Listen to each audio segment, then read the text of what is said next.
La primera vez que Jesús resucitado llegó hasta donde los discípulos estaban escondidos por miedo a los judíos, no estaba Tomás. 8 días después, estando Tomás presente, llegó Jesús y Tomás expresó: Señor mío y Dios mío. Vamos a la palabra. Dice Juan 20:21. Entonces Jesús les dijo otra vez: paz a vosotros.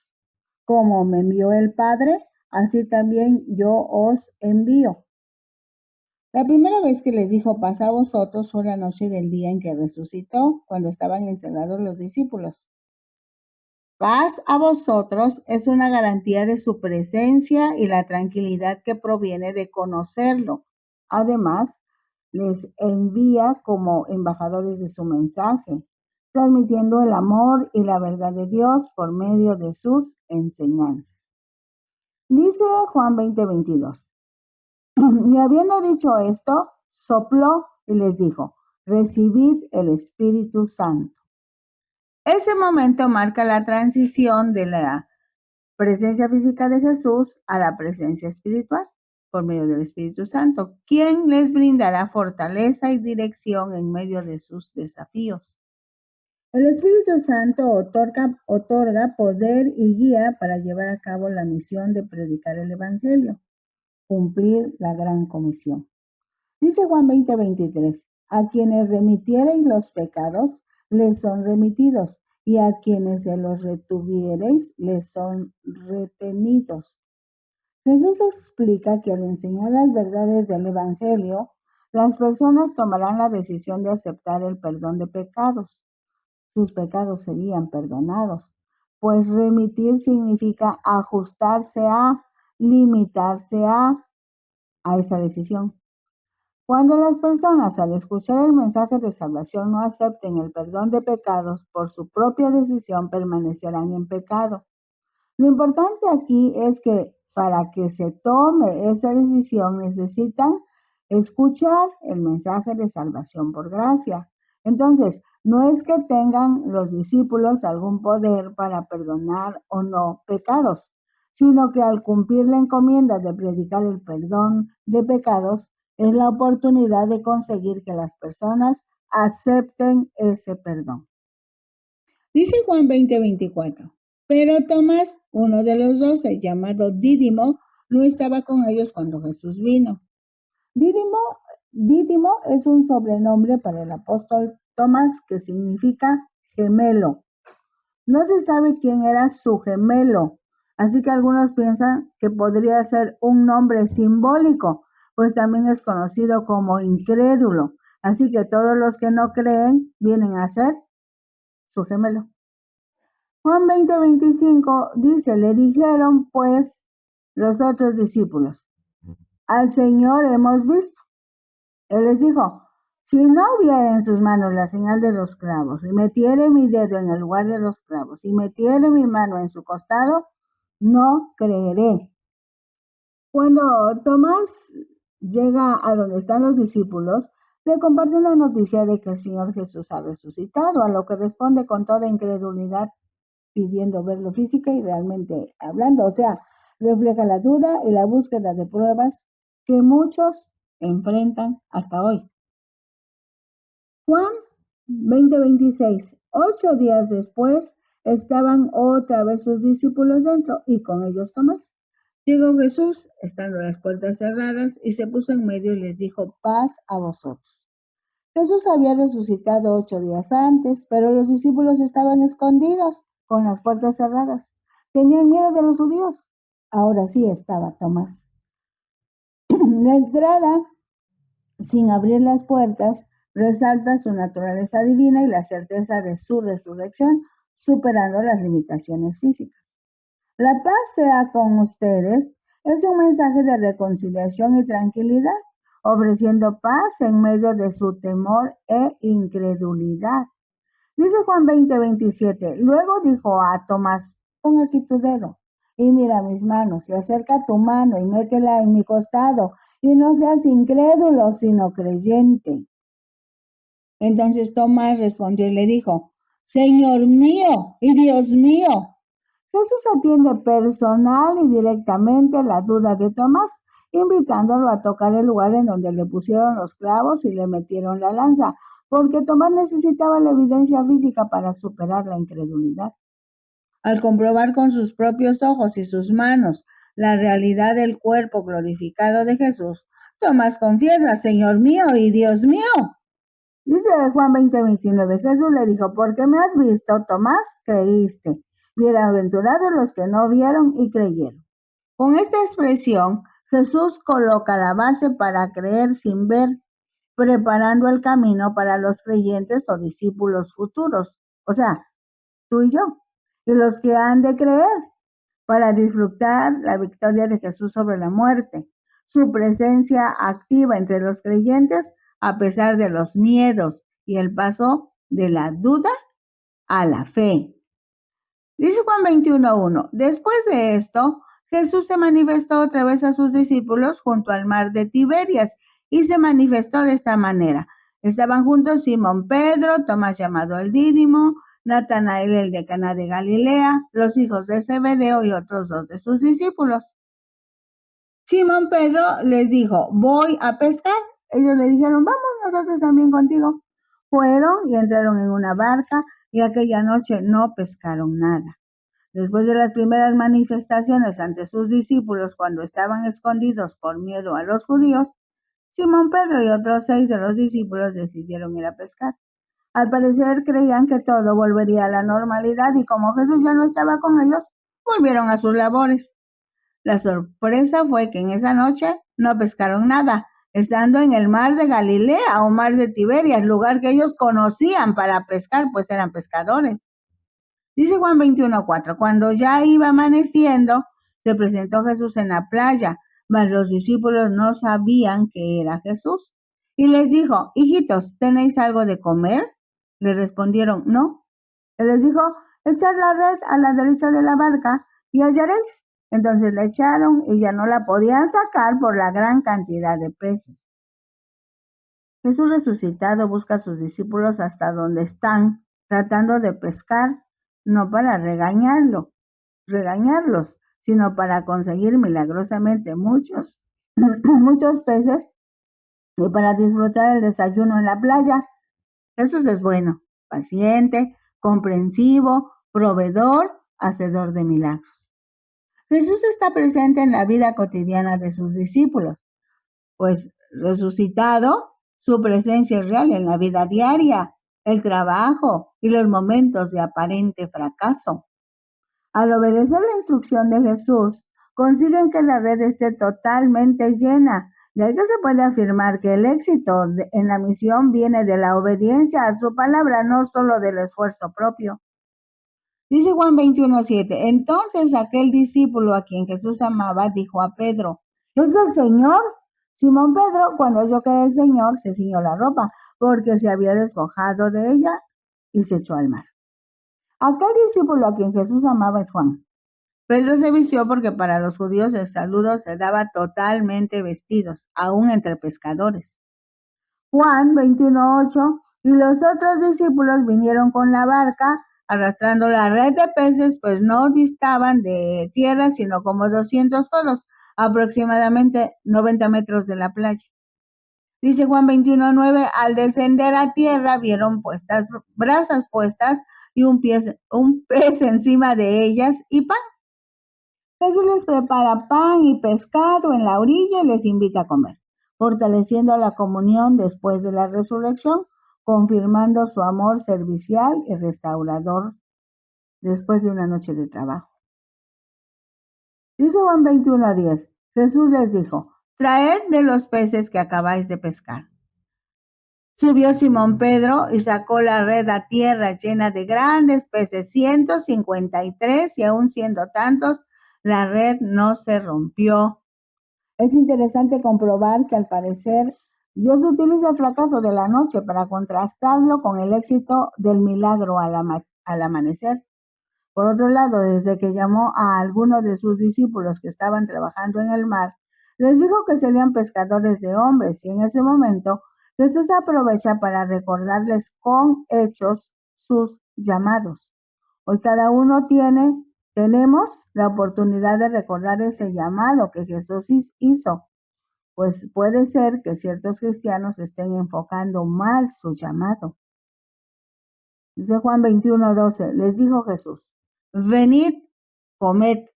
Y ninguno de los discípulos se atrevió a preguntarle, ¿tú quién eres? Sabiendo que era el Señor. Cuando Jesús aparece con un almuerzo para el grupo de 7 discípulos que fueron a pescar y no hallaron nada en toda la noche, demuestra que Jesús busca una relación cercana y comunión con ellos. Dice Juan 21:13, vino pues Jesús y tomó el pan y les dio, y asimismo del pescado. Los discípulos se fueron a pescar, volviendo a su rutina. No pensaron, ¿qué dirá el maestro ahora que sigue en la extensión del reino?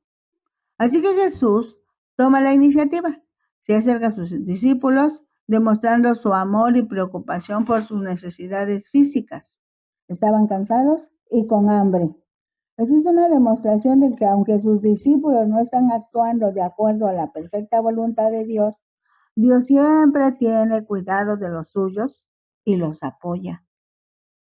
Tomó el pan y les dio. Esta escena es familiar para los discípulos. Les recuerda, por ejemplo, el momento en que alimentó a 5,000 o la cena que celebraron la noche en que fue arrestado Jesús. Hizo lo mismo con el pescado. Al comer con ellos, Jesús demuestra que su cuerpo es real y que la relación de amistad y comunidad continúa. No es una aparición de fantasma. Esta es una guía para la restauración de sus discípulos.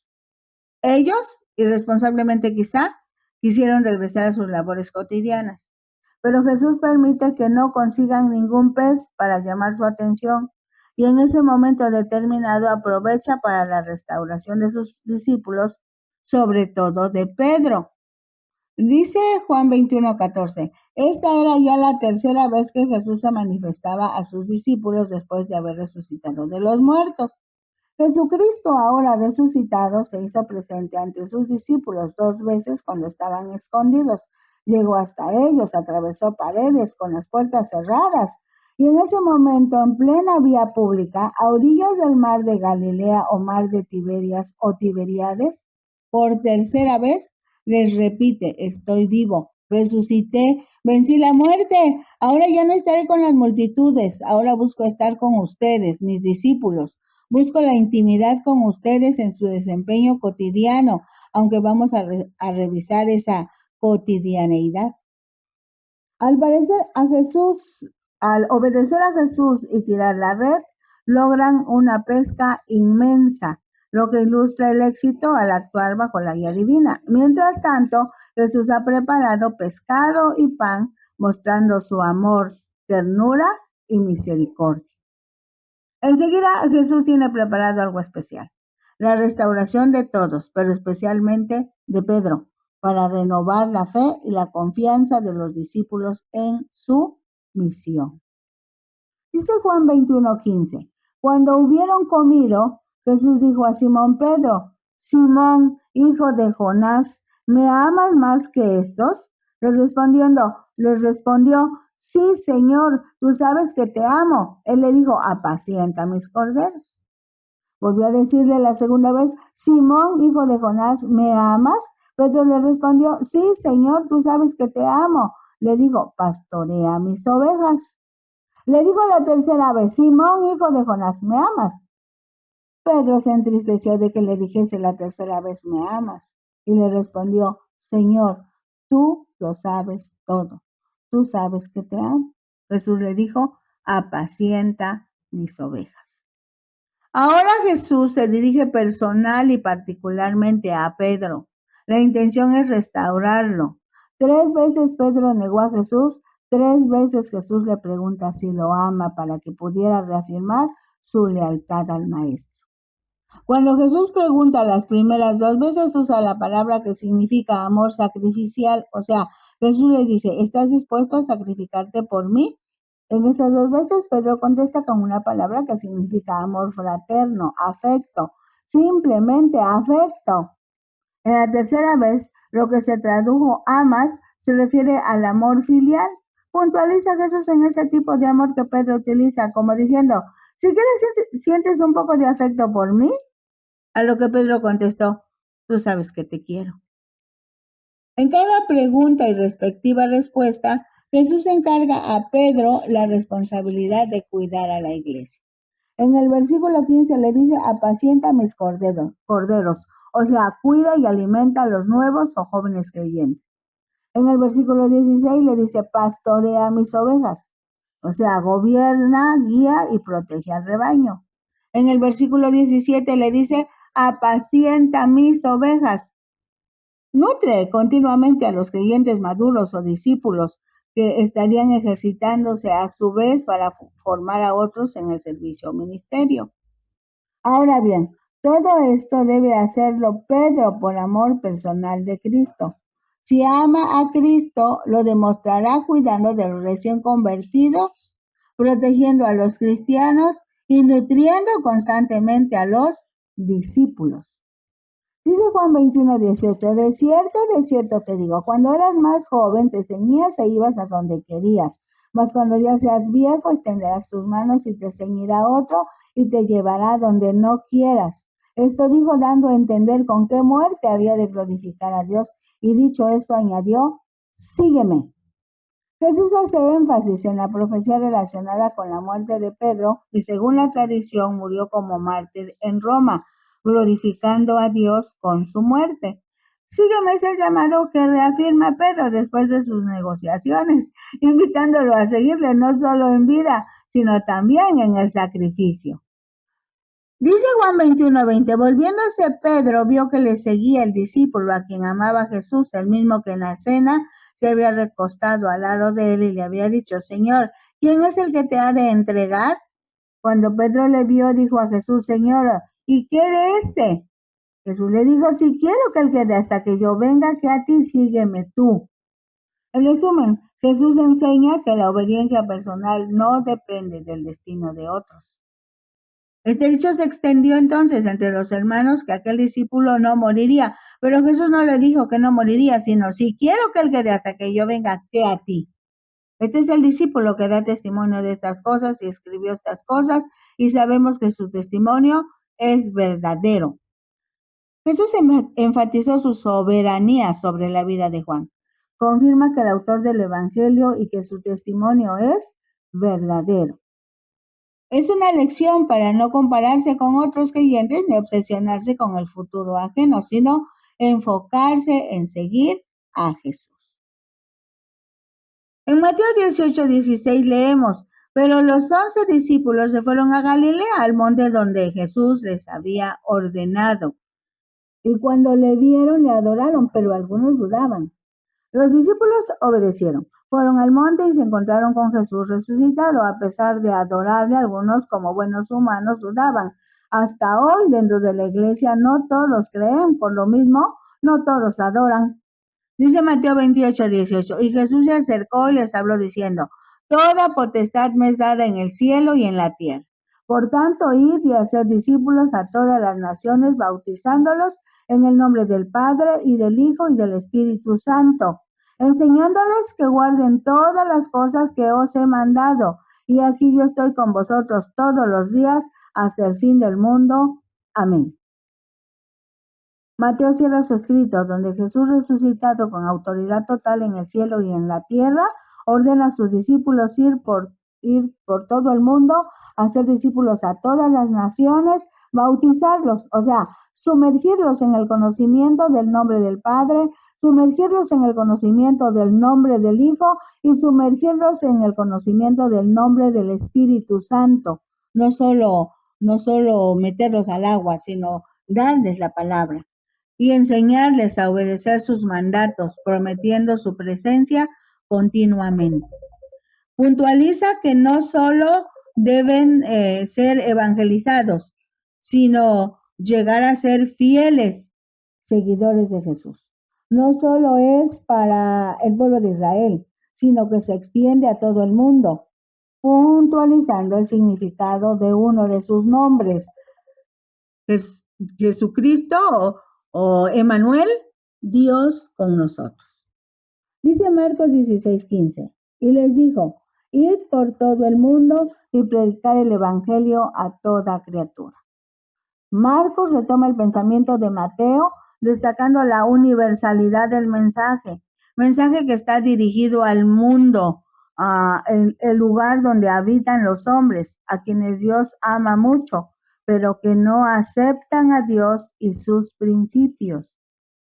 Predicar el evangelio, evangelizar, anunciar, proclamar, difundir y enseñar la palabra de Dios, o sea, compartir la fe cristiana, sus enseñanzas y la buena noticia de Jesucristo, que murió y resucitó para que todos los que crean esta noticia puedan vivir para siempre con Dios en el cielo. Dice Marcos 16:16. El que creyere y fuere bautizado será salvo, mas el que no creyere será condenado. La fe es indispensable para ser salvo, pues si alguien no puede creer, será condenado. Ciertamente el bautizo es conveniente, pero no indispensable para estar con Dios por la eternidad. Marcos está también cerrando su escrito y dice, y estas señales seguirán a los que creen. En mi nombre echarán fuera demonios, hablarán nuevas lenguas, tomarán en las manos serpientes, y si bebieren cosa mortífera no les hará daño. Sobre los enfermos pondrán sus manos y sanarán.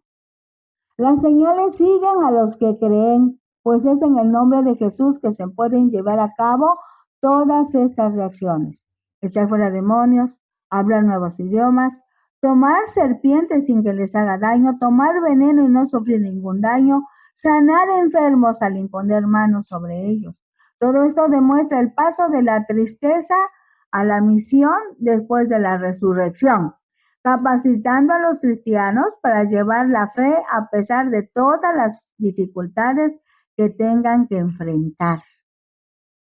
Lucas también da instrucciones. Entonces les abrió el entendimiento para que comprendiesen las escrituras y les dijo, así está escrito y así fue necesario que el Cristo padeciese y resucitase de los muertos al tercer día y que se predicase en su nombre el arrepentimiento y el perdón de pecados en todas las naciones, comenzando desde Jerusalén.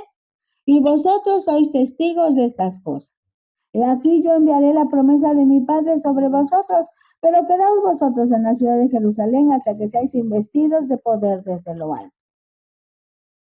Cuando está a punto de regresar al Padre, les revela estas verdades a cada uno de los discípulos, porque para ese momento eran los testigos fieles de la verdad del Evangelio, la buena noticia. Arrepiéntanse, corrijan el rumbo, conviértanse en hijos de Dios, confirmando el compromiso de enviar al Espíritu Santo, solo que tenían que esperar en Jerusalén hasta ser llenos de ese Espíritu de Dios. Y los sacó fuera, dice Lucas 24:50, hasta Betania, y alzando sus manos los bendijo. Y aconteció que bendiciéndolos, se separó de ellos y fue llevado arriba al cielo. ¡Gloria a Dios! Cuando se revisan estas partes escriturales, solamente queda alabar, exaltar y adorar al Padre, alabar y exaltar al Hijo, alabar y adorar al Espíritu Santo. Disfrutemos estas verdades, hoy y siempre. Compartamos la palabra, disfrutemos la palabra, propiciemos para que muchos estén disfrutando la palabra como una acción continua, como un estilo de vida. Nos encuentran en las redes, disfrutando la palabra, Rosario Hernández Ojeda. Bendiciones.